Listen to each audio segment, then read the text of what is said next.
Assalamualaikum warahmatullahi wabarakatuh. Perkenalkan, nama saya Dede Sujai. Kali ini saya akan membahas mengenai kode etik bimbingan dan konseling. Di sini dijelaskan ada 6 teori kode etik. Yang pertama, pengertian kode etik. Yang kedua, dasar kode etik. Ketiga, pelanggaran kode etik. Keempat, bentuk pelanggaran. Kelima, sanksi pelanggaran. Dan yang keenam, mekanisme penerapan sanksi. Dari latar belakang pelayanan bimbingan dan konseling secara profesional di Indonesia sampai saat ini masih terfokus pada generasi muda yang masih duduk di bangku pendidikan formal atau di sekolah. Itu pun nampaknya yang paling terrealisasi hanyalah pada jenjang pendidikan sekolah menengah dan perguruan tinggi saja. Hampir semua tenaga bimbingan konseling profesional yang telah mendapat pendidikan formal di bidang bimbingan dan konseling bertugas di lembaga-lembaga pendidikan di atas jenjang pendidikan dasar.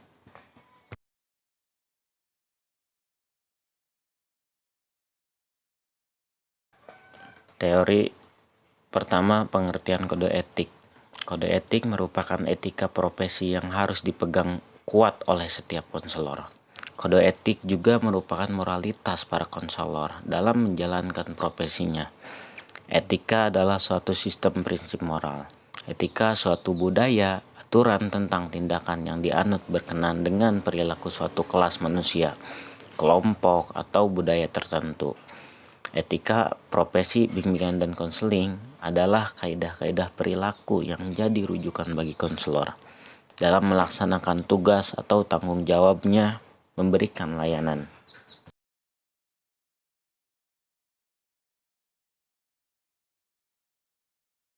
Teori selanjutnya, dasar kode etik profesi bimbingan dan konseling.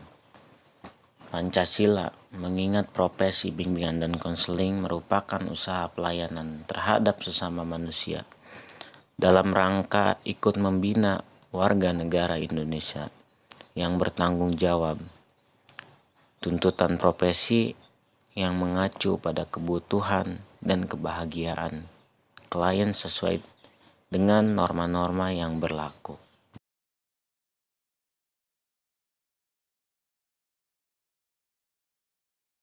Teori selanjutnya, pelanggaran terhadap kode etik. Konselor wajib mengkaji secara sadar tingkah laku dan perbuatannya bahwa ia mentaati kode etik. Konselor wajib senantiasa mengingat bahwa setiap pelanggaran terhadap kode etik akan merugikan diri sendiri, konseli, lembaga, dan pihak lain yang terkaitnya.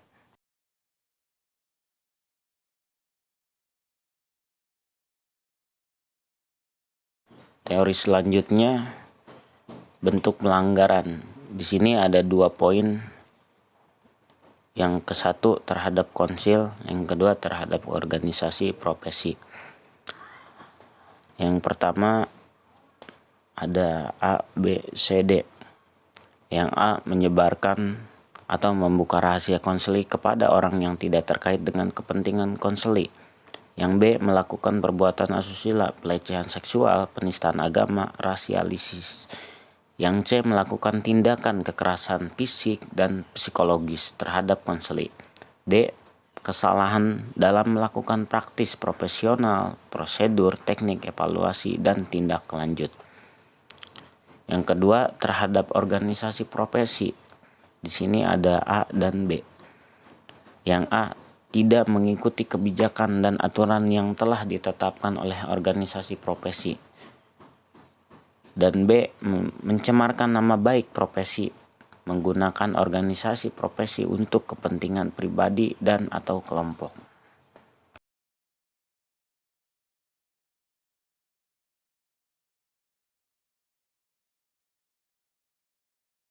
Teori selanjutnya, sanksi pelanggaran. Konselor wajib mematuhi kode etik profesi bimbingan dan konseling. Apabila terjadi pelanggaran terhadap kode etik profesi bimbingan dan konseling, maka kepadanya diberikan sanksi sebagai berikut.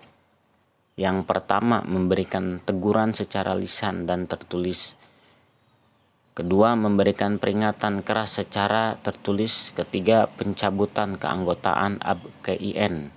Keempat, pencabutan lisensi. Kelima, apabila terkait dengan permasalahan hukum atau kriminal, maka akan diserahkan pada pihak yang berwenang.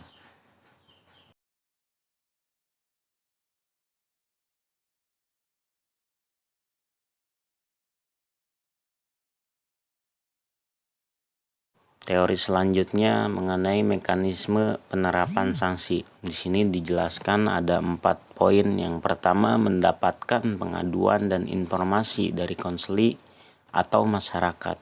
Kedua, pengaduan disampaikan kepada Dewan Kode Etik di tingkat daerah. Ketiga, apabila pelanggaran yang dilakukan masih relatif ringan, maka penyelesaiannya dilakukan oleh Dewan Kode Etik di tingkat daerah.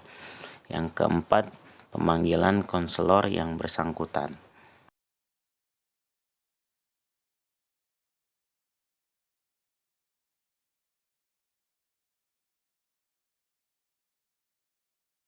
Mungkin itu saja pembahasan materi mengenai kode etik. Terima kasih. Wassalamualaikum warahmatullahi wabarakatuh.